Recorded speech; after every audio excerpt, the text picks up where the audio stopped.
For years, he has hidden away in palaces, crept through the halls of the Kremlin, and cowered in top-secret bunkers. So often shielded from view, barring the occasional public appearance where he's surrounded by security, Vladimir Putin has managed to protect himself from the pain that the Ukraine war has inflicted on his own country, but no more. Putin finally feels it as Russia is breaking from within, and he is powerless to stop it. And the reason why Putin is feeling it is the war he started has hit Russia hard in the only place that he cares about: the pocketbook. According to Euromaidan Press, Russia's gross domestic product, or GDP, growth was just 1% in 2025. For some that may seem okay, GDP is still growing, right? However, that 1% comes off the back of the year 2024, where Russia's GDP grew by 4.3%, and 2023, where it grew by 4.1%. And to make matters worse, the International Monetary Fund, or IMF, has predicted that Russia's GDP growth will likely top out at 0.8% for 2026, which is actually a decrease from its previous estimate of 1% growth. What we're seeing here in these figures is a Russian economy that is stagnating and will soon collapse. Hilariously, Putin has tried to hand-wave everything that is happening. According to Russia's president, the GDP collapse is no surprise. It was all intentionally done in an effort to curb inflation, Putin says, which is a ridiculous claim that we'll explore in more depth later in the video. What Putin isn't telling anybody is that issues across practically every economic sector in Russia are combining to lead to the GDP plunge, and there's not a lot that Putin can do to stop this cash-grabbing confluence unless he stops the war. Putin isn't going to make that decision, and that means he is set to be standing atop Russia as he watches his country burn. There are a ton of factors that go into what Russia is experiencing right now, but the one that has socked Putin square on the jaw is that Russia's entire banking system is in crisis. Euromaidan Press says that the Center for Macroeconomic Analysis and Short-Term Forecasting, which is a Russian think tank that has direct ties to the Kremlin, published a report in January that is all doom and gloom for Putin. Right now, the report says Russia's entire banking infrastructure has reached the point where it can be formally classified as being in a systemic crisis. What this means is that problem assets held by Russia's banks exceed 10% of total bank holdings. Problem assets are those that are on the bank's books that are in such serious trouble that the bank is unlikely to ever see a return from them. For example, banks invest in small and medium-sized businesses via loans and other financial vehicles. Right now, as the New Voice of Ukraine points out, 19% of all Russia's small and medium-sized businesses are classified as problem assets. And it's not like the banks can simply cut and run from these assets. They have money tied up. If a bank cuts and runs, there's no chance of it receiving any return on its investment. There are other sectors in trouble. 6.1% of all Russia's retail loans, which amount to 2.3 trillion rubles, or around $30.1 billion, are classified as problematic. The same goes for 11.2% of corporate loans provided by Russia's banks. That amounts to 10.4 trillion rubles, or $136.3 billion of investments that could go up in smoke for Russia's banks if all of these problematic loans are defaulted on. The Center for Macroeconomic Analysis and Short-Term Forecasting's report contains several other revelations. It says there is a high risk of depositor flight if conditions in Russia get worse. And they will. Stick with us until later in the video and you'll find out why. Depositor flight basically means debtors running from their problems, leaving their creditors in the dust. That happens to all banks every so often, but when 10% of Russia's debtors are all at a high risk of flight, Putin has a burgeoning bank crisis on his hands. The same report also says that Russia's probability of entering a recession by July of 2026 is high. A recession amounts to negative GDP growth. So not even one of Russia's most prominent Kremlin-linked economic think tanks believes that 0.8% growth in 2026 is possible. Putin is trying to spin all of this so fast that he's going to make himself sick. Russia's president claims that these types of economic problems are man-made as a means for Russia to curb rampant inflation. He even pointed to inflation going down to 5.6% by the end of 2025, which is indeed lower than the peak of 10.3% that Trading Economics reports that Russia faced back in March of that year.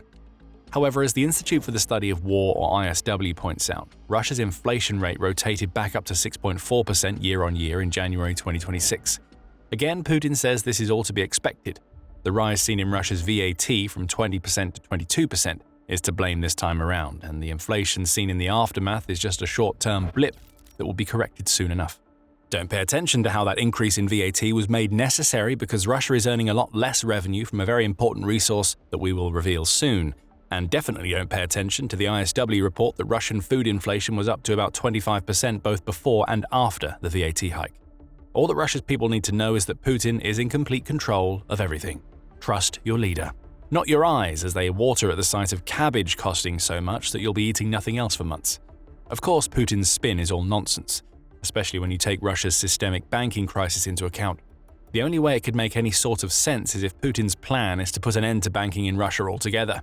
It makes sense, we suppose. You can't have inflation when banks and money don't exist anymore. We're being facetious. Still, it's hard to take Putin's claim of purposefully engineering Russia's GDP collapse seriously, when there are so many factors beyond his control that are behind all of this and will continue to get worse in the future. And one of those factors, as it always is when the subject of Russia's economy comes up, is oil. Guess what? Another Russian sales record has been broken in very much the wrong direction. On February 4th, United 24 media reported that Russia's oil and gas tax revenues plummeted by a staggering 50% in January 2026 when compared to the same month in 2025. Russia still made $5.1 billion from oil and gas taxes, so it's not like the money has dried up completely. However, that $5.1 billion is the lowest that Russia has earned from its oil and gas in a single month since July 2020, which was during the height of the COVID-19 pandemic. As for the broken record, $5.1 billion also amounts to just 2% of Russia's GDP. That is a record low during Putin's entire presidency, meaning that tax on oil and gas has always delivered more than 2% of Russia's GDP before. United 24 media then provides a quick-fire set of figures that showcase just how bad things have gotten for Russia in this particular industry. The key mineral extraction tax, NDP, has fallen nearly 60% compared to January 2025, while export duties have decreased by 44%. The price of Russian Urals oil dropped to $39 per barrel in December and $40 in January, significantly lower than the $59 assumed in the budget plan, the outlet says. Russia is also selling its Urals crude oil at a $27 discount compared to Brent crude, and is preparing to ship about 30% less oil to India in 2026 as India grapples with sanctions issues related to its purchases of Russian oil. This is the collapse of an industry that we're watching in real time. And it matters because Russia doesn't survive without its oil and gas revenues, with the same going for Putin's war in Ukraine. There are a few reasons why Russia can't survive without the revenue it gets from these resources. As the International Energy Agency points out, revenue derived from taxing oil and gas sales constituted 45% of Russia's federal budget in 2021, which is the year before Putin launched the Ukraine war. The Oxford Institute for Energy Studies adds that this sort of percentage is somewhat typical.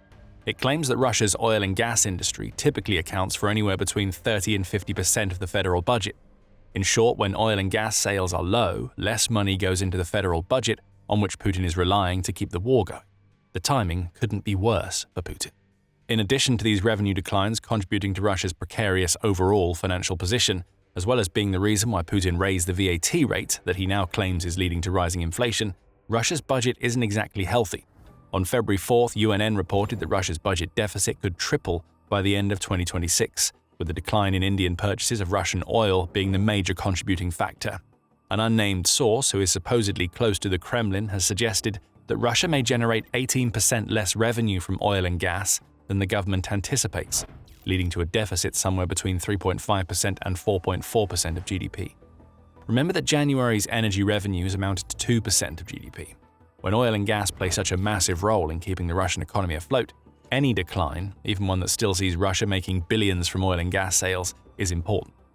A few $1 billion less per month means that Russia's Ukraine war effort weakens. It also means that Russia's people really start to feel the pain of Putin's war. And somehow, even amidst all of this doom and gloom for Russia, it looks like things are only going to get worse. But before we dig deeper into that, this is a quick reminder that you're watching The Military Show. Subscribe today and be among the first to see videos like this when they go live. We've already talked about the slashing of Russia's GDP growth forecast by the IMF.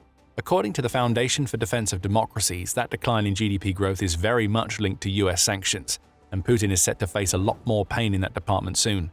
But before we get to that, there are plenty of other signs that Russia is only in the bad part of the bad to worse situation right now. Take Russian industry as an example. Trapped is the word that Euromaidan Press uses to describe Russia's productive capacity, and it couldn't be more accurate. What Putin never seemed to foresee when he transformed Russia's economy into one that enormously relied on the booming defense sector is that the boom in defense would amount to declines almost everywhere else. That single sector swallowed up so much of Russia's labor that it's crippled any sort of industry that isn't directly related to Putin's attempts to destroy Ukraine. As the director of NPN Holdings, which is a Russian manufacturing company, told Peskov, a regional radio, reviving Russian industry now seems impossible. No market, no credits, no ability to buy high-tech equipment. Even China, known for its industrial achievements, does not sell us metalworking equipment, Igor Savitsky ranted, adding, "It's all because of sanctions." Savitsky is right about the state of Russian manufacturing. China and sanctions are all contributors to what's become a bust period for Russia's manufacturing activity. On December 29th, the Moscow Times reported that Russia's manufacturing activity had declined for the 7th consecutive month. The evidence comes from S&P Global's Purchasing Managers Index, or PMI. According to the PMI scale, any value above 50 represents a growing sector. Russian manufacturing was at 48.3 on the PMI scale in November and had dropped again to 48.1 in December. Both months saw a decline, but the one in December was bigger than the one in November. In other words, Russia has a long way to go before its trapped industry can even start to recover. Weaker sales across the board were attributed to lower consumer confidence and falling purchasing power. We're sure that the VAT hike to 22% isn't going to do much to help either of those issues, even if Putin claims that what we're now seeing is all part of some grand plan. Manufacturing companies are also facing rising input costs, with those seen in December being the highest they've been since March, the Moscow Times added. Those higher expenses are being passed on to customers in the form of increased prices, which suggests we can cast more than a shadow of doubt on Russia's claimed inflation figures. There is some good news for Russia in this department. According to investing.com, January saw Russia's PMI rise to 49.4, which is the highest that it's been in 8 months. Manufacturing is still in decline. It was just a slower decline in January. Whether this means that Russia is hitting some sort of plateau or it has enjoyed a moment of calm before an upcoming PMI storm is yet to be seen. Speaking about investing, there's also not a whole lot of that going on in Russia right now. That's according to Russia's own Deputy Prime Minister Alexander Novak, who said in a conversation with Russian senators that investment into Russia's economy is trending towards 0% by the end of 2025. Investments rose just 0.5% in the first 9 months of 2025. For the year, it will likely be 0 or slightly above, the Moscow Times reports Novak as saying. Yet again, this is a case of reality proving everything that Russia predicted wrong. September 2025 saw Russia's Ministry of Economic Development forecast investment growth of 1.7% by the end of 2025. But the third quarter of the same year saw Russia's Rosstat agency record the first decline in investment seen in Russia in 5 years. Specifically, a 3.1% decline in the third quarter of 2025 shows which way the wind is blowing for Russia on the investment front. What this means for Russia is that its companies aren't investing in the very industries that keep Russia running. The Moscow Times says that Russia's HSC Center for Development has noted investment declines in the transportation, construction, oil, gas, and coal sectors. The only sectors that remain somewhat strong on the investment front are the military-industrial complex and import substitution, which is presumably the sector that is trying to make up for all the products that Russia is no longer able to import due to sanctions. It doesn't take a genius to figure out what all of this means for Russia in the future. Less investment means creaking infrastructure. It means fewer people employed, lower growth, and what amounts to a general acceptance of the idea that things aren't going to get any better for Russia anytime soon. Why invest in a business now when decline is seen almost across the board? It's better to save the money and certainly avoid taking on more debt than to throw it all away chasing returns that seem like they may never come. And as if Putin wasn't feeling all of this enough already, the one seemingly bright spot in the Russian economy is actually working against him. Russia's ruble has been getting stronger. Past year has seen it strengthen by 25% against the US dollar, which would normally be a very good thing for Russia. However, the ruble getting stronger becomes a major problem for Russia when it's trying to sell its oil. As Euromaidan Press notes, Russia's federal budget depends on the ruble price of the oil that it sells, not the dollar price. So when the ruble gets stronger against the dollar, Russia ends up making less money from its oil. Euromaidan Press explains what this means in simple terms. Moscow budgeted Urals crude at $59 per barrel, equivalent to roughly 5,400 rubles. But if prices fall toward $50, Russia loses approximately 1,000 rubles on every barrel sold, a potential shortfall of 0.5 to 0.7% of GDP, the outlet says. That's bad news for the budget, and even worse, it's also bad news for Russia's companies. While the federal budget is based on prices in rubles, for which a stronger currency causes problems, many of Russia's oil, gas, and metal companies face a more complex problem. They typically earn in dollars, which are now worth fewer rubles, and they pay costs in rubles, which means they pay more when the ruble is stronger against the dollar. Even when Russia gets something right, it all goes terribly wrong. And that brings us back to something that we've touched on several times already: sanctions. They're already piling on the pressure for Russia's faltering economy, and they, like the economy as a whole, are set to get worse. With Putin looking likely to make no shift in his position on the war, which means no peace agreement coming anytime soon, both the European Union or EU and the US are preparing sanctions that could well send the Russian economy over the tipping point. According to the Kyiv Post, the EU has already finalized another sanctions package that is ready to go. In a move that seems somewhat ceremonial, the EU apparently plans to unleash those sanctions against Russia on the 4th anniversary of Putin's Ukraine invasion. We don't know much about these sanctions, other than they will once again target the shadow fleet of tankers that have kept Russia's oil revenue flowing. Those same officials claim that the US has also prepared a new package of sanctions against Russia, though there is no indication of when these sanctions are going to be implemented. The Trump administration is likely waiting for the right moment to use sanctions as a punishment for Putin failing to do what the US wants him to do, which is something that President Donald Trump has done in the past. So there's no date yet, but if Putin once again fails to stick by his claims that he wants peace in Ukraine, perhaps by launching missiles, drones and bombs immediately after engaging in peace discussions, we'll likely see the US sanctions package land soon after. Putin is powerless to stop any of this. Scratch that, Putin does have the power to pull Russia back from the brink, but the only way to do that is to end the Ukraine war on terms that don't deliver everything that Putin wants. Russia's president won't accept that, so the war will still rage. And as long as that is the case, Russia's economy will continue its downward spiral to oblivion. As for the US, it's not just planning new sanctions. The live-fire testing of a brand new missile has been completed, and thousands of those missiles are going to be heading to Ukraine. In what could end up being one of the biggest moves of the Ukraine war so far, the US looks set to diminish Russia's missile advantage enormously. You can find out more in our video, and if you enjoyed this video, remember to subscribe to The Military Show for more coverage of what the future has in store for Putin and his cronies. And thank you, as always, for watching.